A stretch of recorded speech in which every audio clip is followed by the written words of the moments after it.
dahulu kita membaca doa bersama-sama. Saya minta kepada ketua kelas untuk mimpin doa. Berdoa dimulai. Bismillahirrahmanirrahim. Rabbi zidni ilma warzuqni fahma. Rabbi ishrah li sadri wa yassir li amri wahlul 'uqdatam min lisani yafqahu qawli. Amin ya rabbal alamin. Terima kasih. Selanjutnya Ibu absen dulu ya. Ya, Bu. Abel Liana Putri. Hadir. Ya. Andini. Hadir. Oke. Aufa Naki Agustin. Hanya ini saya lihat kelasnya alhamdulillah sudah bersih. Jadi setiap hari kelas ini harus bersih ya. Iya, Bu. Karena kebersihan itu juga bagian dari kesehatan. Selain bagian dari keimanan, bersih itu juga bagian dari Kesehatan. Kalau hidup kita bersih, maka insya Allah hidup kita sehat. Nah, sebelum memulai pelajaran, mari kita bersama-sama tepuk semangat ya. Iya. Biar otak kita refresh, pelajaran mudah kita terima, mudah kita cerna, sehingga kita mudah memahami pelajaran tersebut. Ya? Iya. Oke. Yuk kita mulai. Tepuk semangat.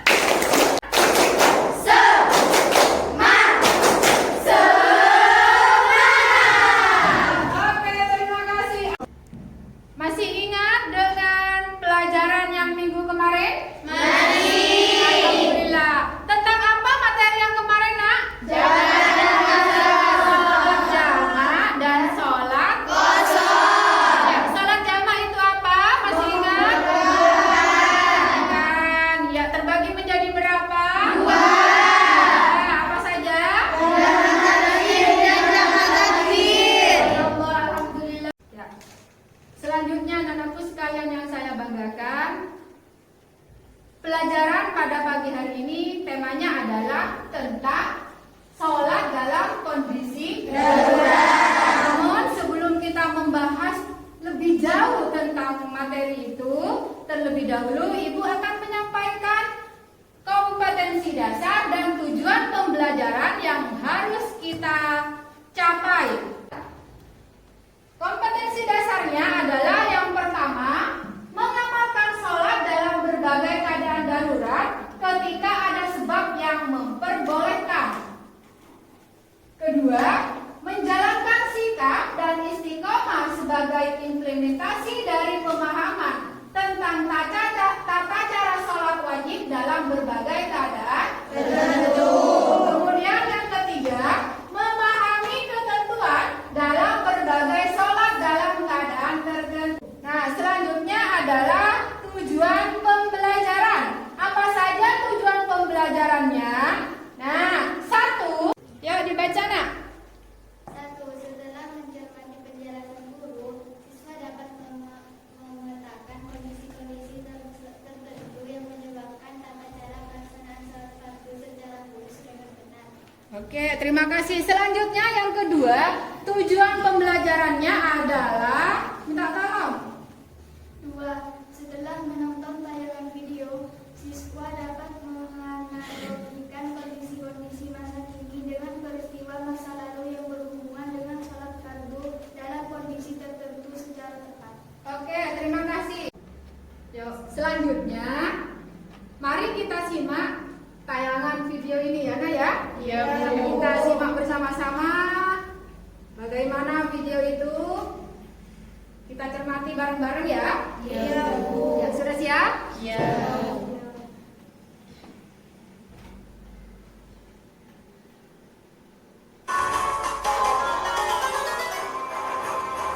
Nah, perhatikan dengan baik ya.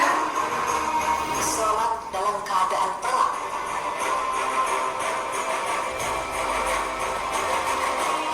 Pemirsa beriman, sholat adalah ibadah utama umat Islam yang wajib dilakukan dalam kondisi apapun, baik dalam perjalanan, sakit, hingga dalam keadaan perang sekalipun.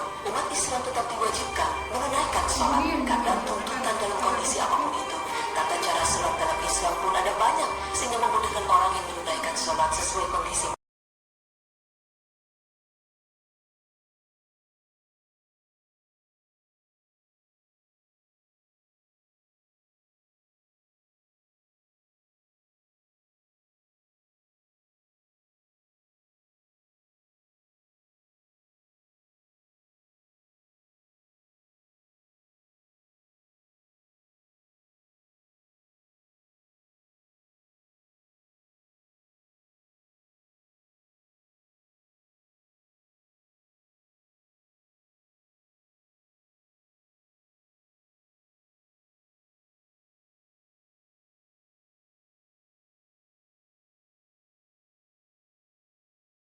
Sekarang, setelah kita menyimak video barusan, ini ada pertanyaan untuk kalian.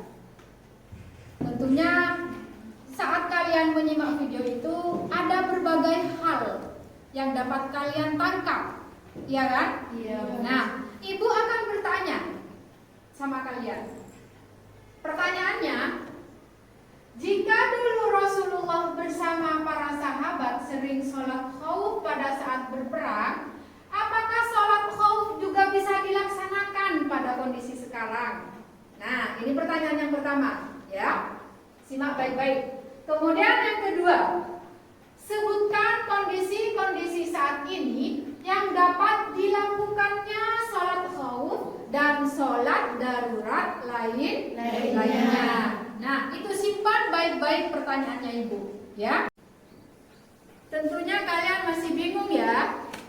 Nah, Ibu akan jelaskan sedikit-sedikit ya.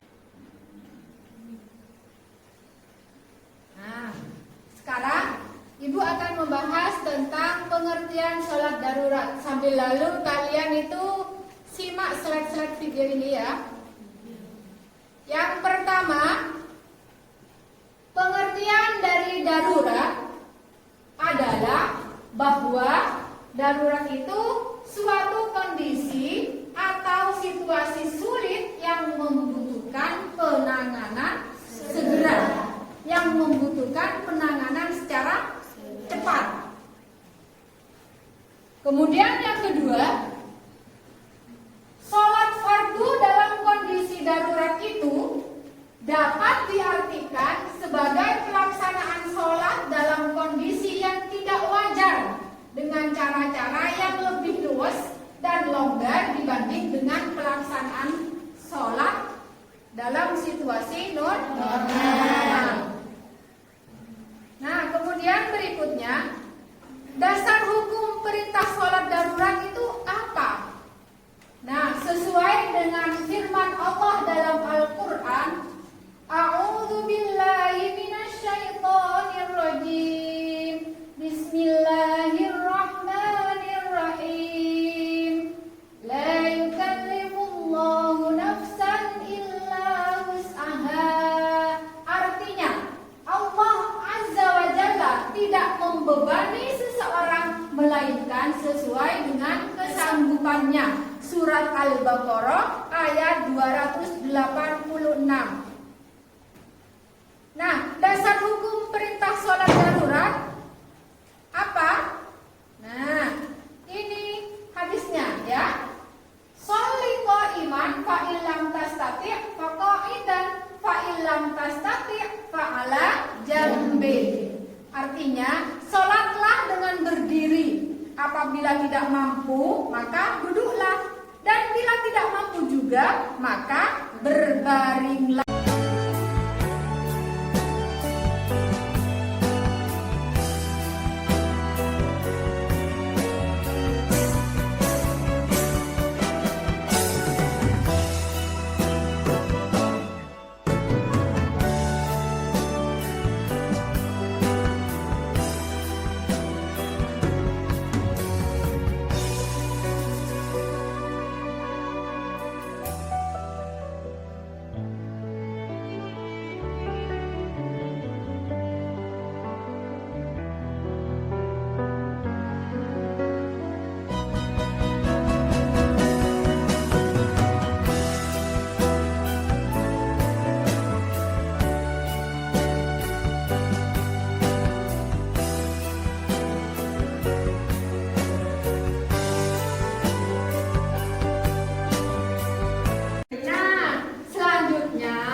Kalian akan Ibu bagi untuk berdiskusi.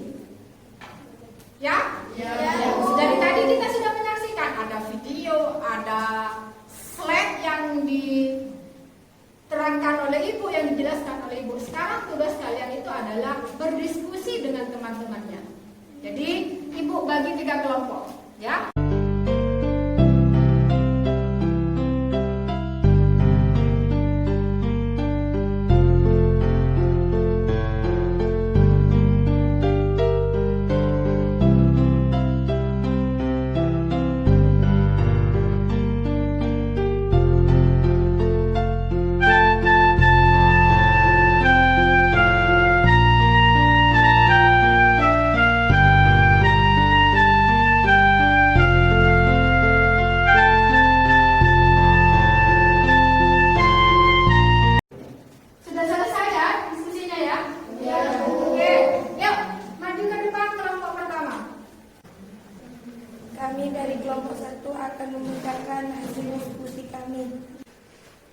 Pertanyaannya adalah cari dan sebutkan kondisi-kondisi yang dapat menyebabkan dibolehkannya sholat darurat.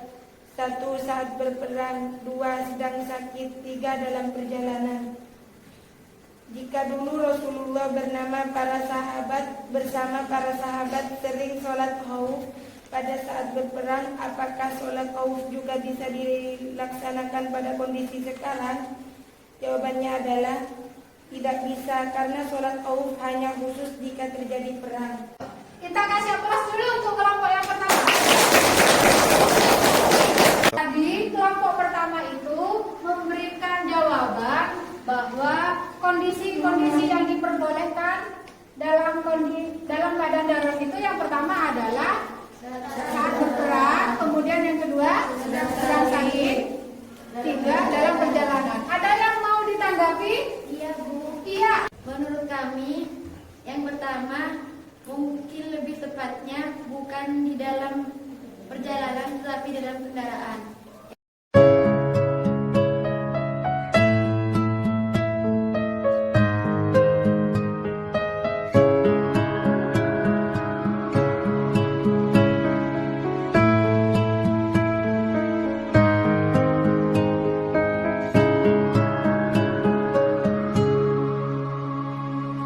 والنور يهدي الحائرين ضياء وفي الحشر ظل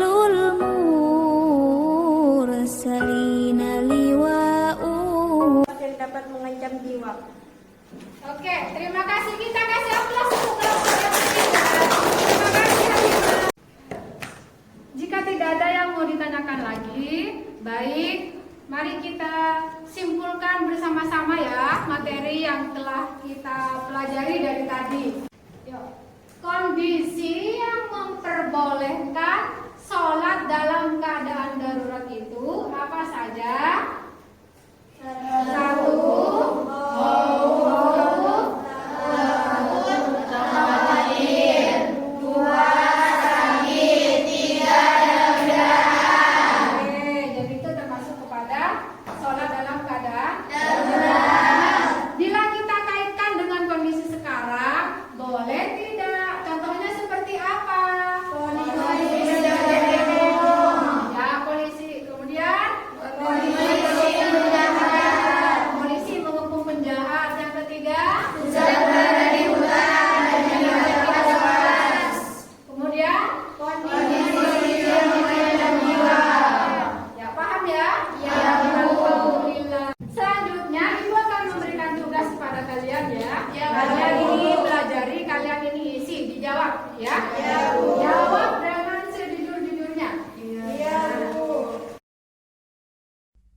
'Anak-anakku sekalian yang saya banggakan, mungkin hanya ini yang yang bisa Ibu sampaikan. Kurang lebihnya minta maaf. Mudah-mudahan ini menjadi ilmu yang barokah dan bermanfaat. Kita meninggalkan kelas ini. Mari kita tutup pertemuan kali ini dengan pembacaan doa beranjak dari majelis. Saya minta ketua kelas untuk memimpin doa. Doa dimulai. Bismillahirrahmanirrahim. Subhanakallahumma wa bihamdika asyhadu an la ilaha illa anta astaghfiruka wa atubu ilaik. Terima kasih Ibu sampaikan. Ibu akhiri, kurang lebihnya minta maaf. Akhirul kalam. Wassalamualaikum warahmatullahi wabarakatuh.